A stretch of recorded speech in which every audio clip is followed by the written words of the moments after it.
Welcome, Agent. If you don't have a plan, just think on your feet.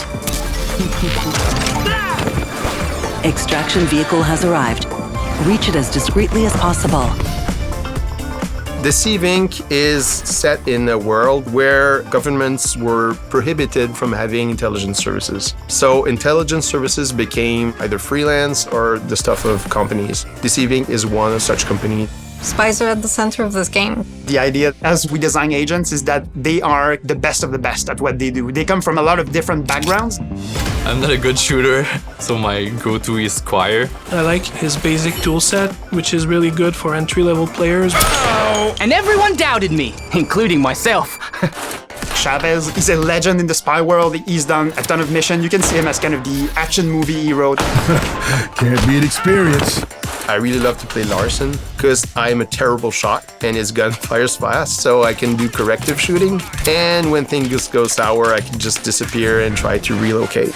Now you see me, now you don't. Poof. I also love Madame Shu. She's powerful and enigmatic, and it's just a really cool vibe. Never bet against me.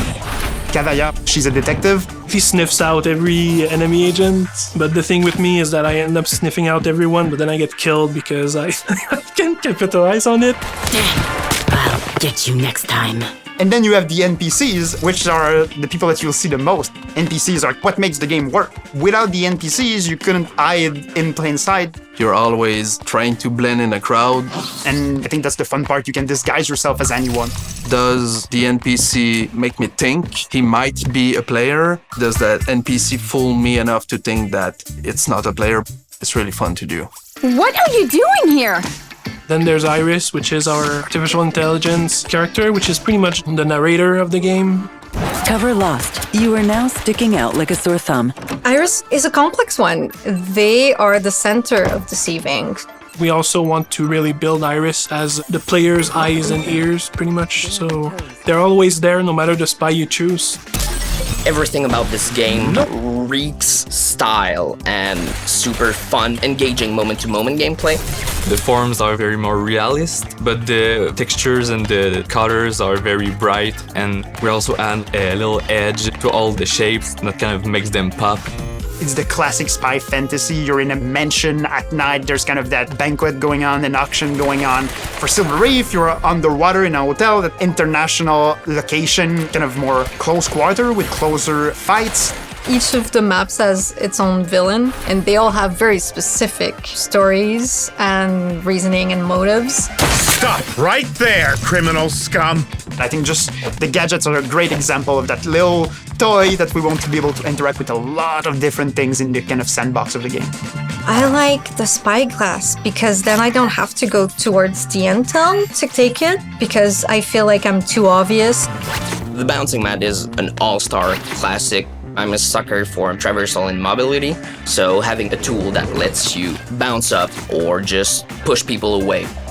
One of my favorite was the spy drone. I was inspired just by fly in general. It literally sounds like a fly, and it's super annoyed. Like, people go, pardon my French, but that's crazy when you, just follow them. And so it's super fun to do some psychological warfare to them. Go, go, thingy, go! People really love the ideas of disguising this as an object. So you can be a chair, you can be a flower pot, and the idea is the player don't notice that you're odd, you're at a weird spot. Gotcha. I just walk around as a couch, and sometimes you have people that just run past you. I should have made that shot. Why didn't I make that shot? Where did he come from? Oh, I saw him. How did I miss that toilet in the middle of the room? When you play as a toilet, you can just hide in plain sight in situations where your brain just doesn't compute there's a toilet on the corner of your eye. So look out for the toilets that are not in actual restrooms.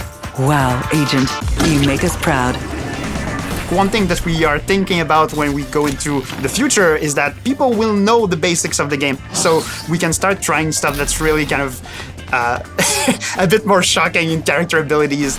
So there's definitely going to be downloadable content. It's always evolving. Like there's a lot of pitches when it comes to new spies. Every spy comes with their weapons and abilities. So that's our way to jazz gameplay.